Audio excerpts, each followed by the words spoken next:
Assalamualaikum warahmatullahi wabarakatuh.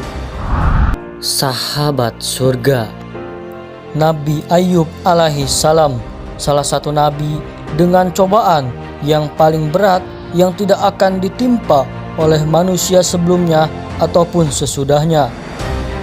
Nabi Ayub ditimpakan ujian yang juga tatkala berat dari nabi-nabi yang lain. Kekayaannya sampai anak-anaknya semua lenyap. Ditambah lagi beliau diderita penyakit kulit di sekujur tubuhnya. Lalu bagaimana kelanjutannya? Apakah beliau bisa sembuh? Dan apakah hikmah dan pelajaran buat kita semua?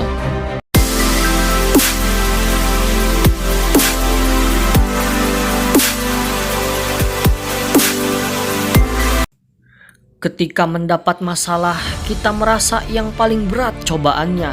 Tapi ternyata para nabi adalah yang paling berat cobaannya. Ada seorang sahabat yang bertanya kepada Rasulullah, "Ya Rasulullah, siapakah orang yang paling berat cobaannya?" Rasulullah Shallallahu Alaihi Wasallam bersabda, "Para nabi, kemudian orang-orang soleh, kemudian yang sesudah mereka secara beruntun berdasarkan tingkat kesolehannya. Seseorang akan diberikan ujian sesuai dengan kadar agamanya." Sebelum musibah menimpa, Nabi Ayub beserta keluarganya dikenal dengan orang yang suka memberi kepada sesama. Para manusia pun memuji Nabi Ayub karena kebaikannya. Bahkan para malaikat juga ikut memuji Nabi Ayub berkat kebaikan dalam kesehariannya. Kemudian iblis pun kesal dan mencoba menggoda Nabi Ayub agar berpaling dari Allah.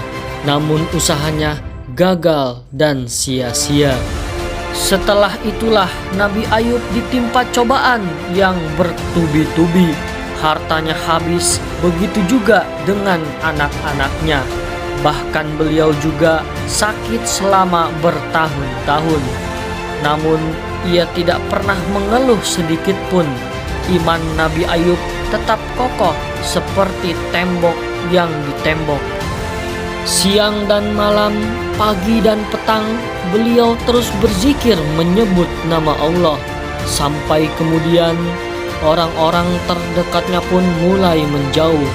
Dan akhirnya beliau bersama istrinya hidup terasingkan.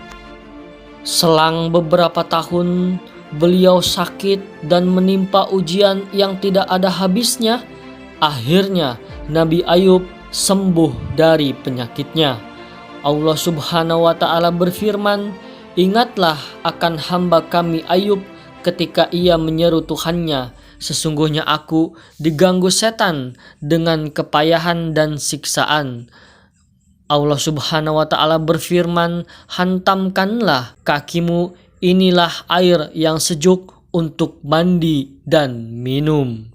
Selanjutnya, manajemen syariah yang dapat kita ambil dari Nabi Ayub alaihissalam adalah tidak boleh mengambil keputusan dalam keadaan emosi. Seperti dalam contoh kehidupan Nabi Ayub alaihissalam ketika beliau mengalami penyakit kulit selama 18 tahun. Di suatu waktu, istri Nabi Ayub tidak melaksanakan kewajibannya sebagai istri, yang mana istri Nabi Ayub alaihissalam tidak merawat Nabi Ayub dengan sepenuh hati. Lalu Nabi Ayub alaihissalam bernazar atau berjanji kepada Allah Subhanahu wa Ta'ala, ketika penyakitnya sembuh, maka Nabi Ayub akan mencabuk istrinya sebanyak 100 kali. Sama halnya seperti kehidupan kita, contohnya dalam pekerjaan, kita tidak boleh membuat keputusan dalam keadaan emosi, seperti kita mengambil keputusan untuk resign ketika kita sedang bertengkar dengan teman kerja kita tanpa memikirkan risiko ke depannya. Lalu poin terakhir yang bisa kita ambil pembelajarannya dari Nabi Ayub alaihissalam adalah pikirkan akibat dari suatu perbuatan. Seperti dalam contoh kehidupan Nabi Ayub alaihissalam ketika beliau bernazar kepada Allah Subhanahu wa Ta'ala untuk mencambuk istrinya. Akan tetapi ketika beliau sudah sembuh, beliau tidak tega melakukannya karena rasa cintanya terhadap istrinya yang telah merawatnya selama 18 tahun.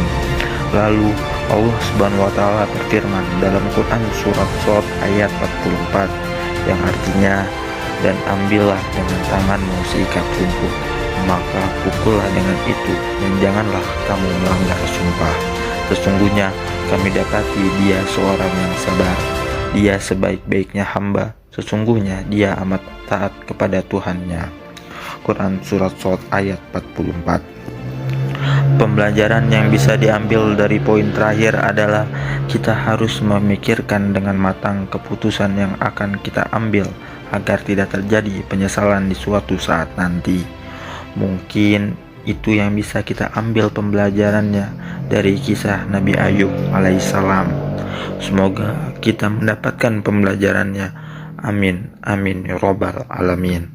Mungkin itu saja yang bisa kita sampaikan. Selebihnya mohon maaf. Wassalamualaikum warahmatullahi wabarakatuh.